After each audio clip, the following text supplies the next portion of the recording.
When I was a young man, growing up in New York City, I refused to pledge allegiance to the flag. Of course, I was sent to the principal's office, and he asked me, "Why don't you want to pledge allegiance? Everybody does." I said, "Everybody once believed the earth was flat, but that doesn't make it so."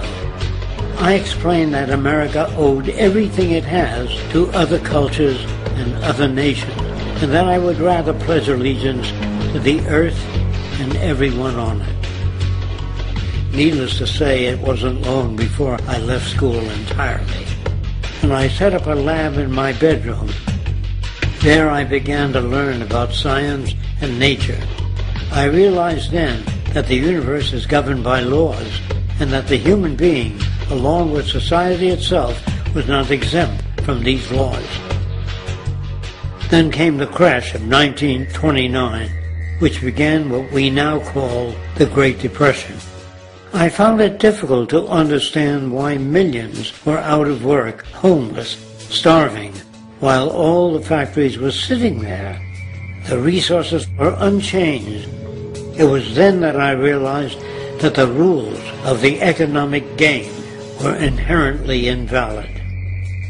Shortly after came World War II, where various nations took turns systematically destroying each other.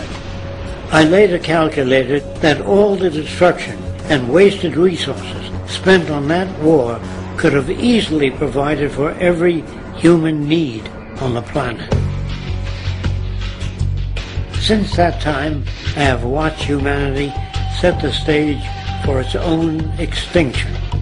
I have watched as the precious finite resources are perpetually wasted and destroyed in the name of profit and free markets.